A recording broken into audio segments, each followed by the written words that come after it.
horumarka dalku waxa uu ku jiraa qoyska oo hagaaga qoyskuna waxa uu ku jiraa lamaanaha oo aqoonta qoyska yeesha. haddii ay lamaanuhu aqoonta qoyska yeeshaan waxa ay soo saarayaan ubad tayo leh oo si wanaagsan loo barbaariyey oo kaalin kasta oo ay nolosha ka galaanna sida ay tahay uga soo baxa dabeetana horseeda horumarka dalka.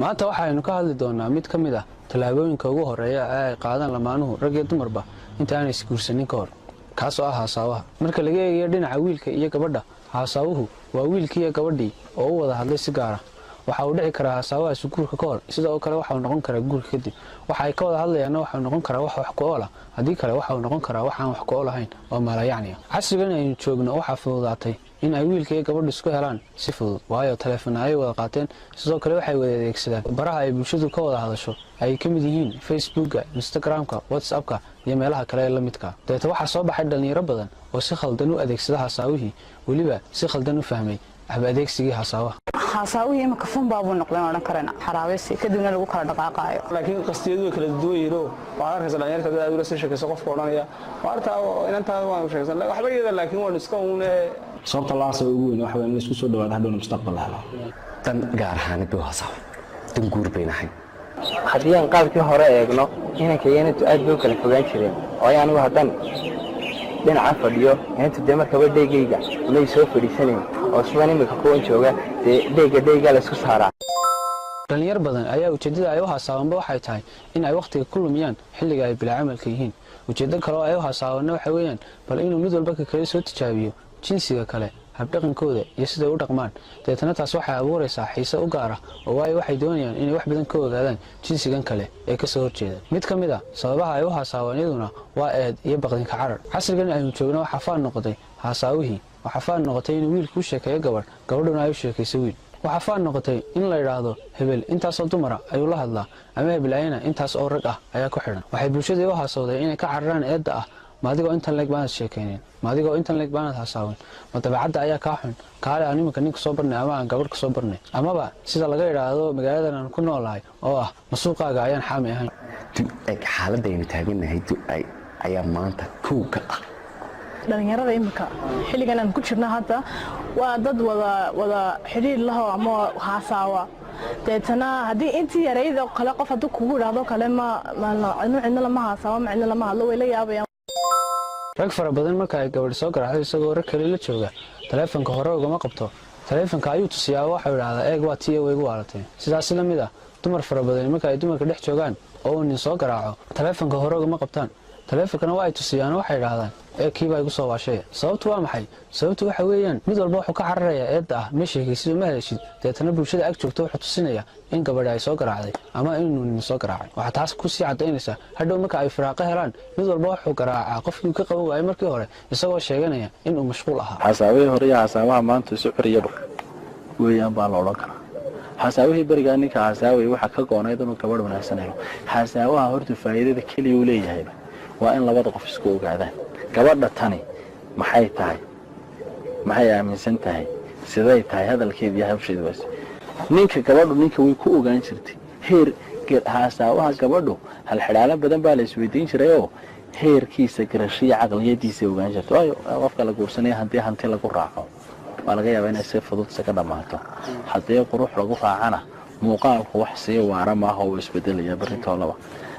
oday tixbaa waxaa ku jirtay hees baa ku jirtay hasha iyo adduunkuna hanti dhaxala maahe har wareega weeyo la helala waaya. laakiin qofka garashadiisu isagoo geeriyooda ama xanuunsada mooyaane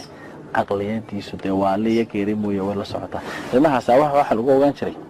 heerka garashada qofka. qiimo dadka hore markay haasaawayaan dee heesahoodu waad ka gartaa marka habeenkii laysu soo ciyaar guda hal xidhaala la isweydiin jiray waxaan tira 10 ka gaadhaynoo tagaynin tarmaynin taageereen. ninka uu jawaabay waxaan tira 10 ka gaadhaynoo tarmaynin tagaynin waa 7 ayaamood. wax la cunay oo carabkiiyo dabnaha maray oo aan calool tagin carashay ka daadkira. wax la cunay oo carabkiiyo dabnaha maray oo aan calool tagin wiilow cadiga weeyaan. dad xilliyaa qoladii jooga waa soo malaa dadka maanta jooga way ka caqli badnaayeen waayo sidan tix baa wax la isu weydiinayaa isla markabana tix baa laga jawaabay waxaan muuqan meel la kaa jirinoo muskeena ku meeray maad garan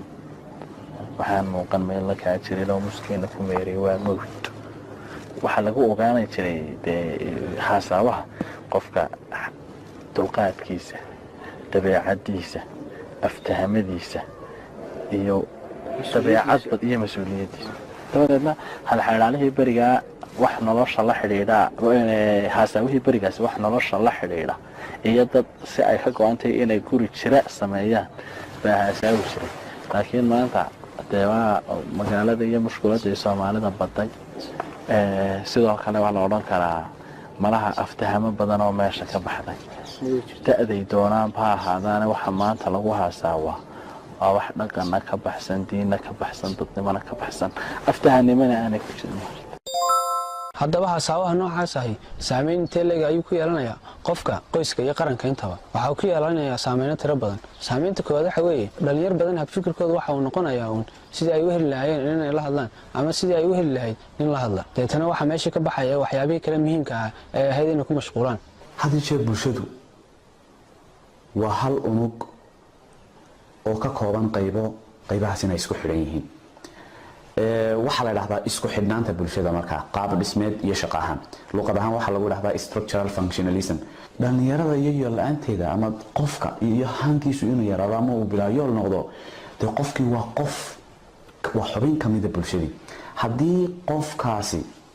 uu ka baydho marinkiisii yoolkiisii yaraado hankiisu yaraado bilaa yoolba uu noqdo waxa weeye waa wiiqan ku dhacaya bulshadii sidaas daraadeed si ay bulshadii u wada shaqayso maadaama in ku masaalay jid si ay bulshadii u wada shaqayso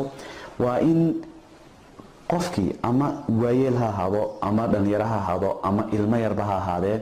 shaqada looga baahan yahay because qof waliba shaqu u haya bulshada shaqada looga baahan yahay hadduu sideeda uga soo baxo hadduu isagu shakhsiyadiisa dhiso waxay taas sababeysaa ugu yaraan inuu saameyn ku yeesho asxaabtiisa taasina ay sababto inuu noqdo tusaale wanaagsan oo bulshada noqdo sidaas daraadeed inuu qofku han yeesho inuu qofku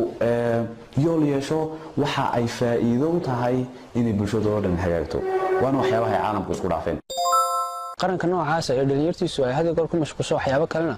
ma noqdo mid horumara waayo dhalinyarta ayuunbaa horumarisa dhalinyartiina waa kuwan ku mashquulsan waxaan waxba ahayn oo ah inuu la hadlo taleefon iyo dharkiisa oo uu ka shaqeeyo saameynta labaad ee yeelanaysa waxa weeye is-aaminaadii oo meesha ka baxda wiilka iyo gabadha sababta ay u wada hadlayaan marka hore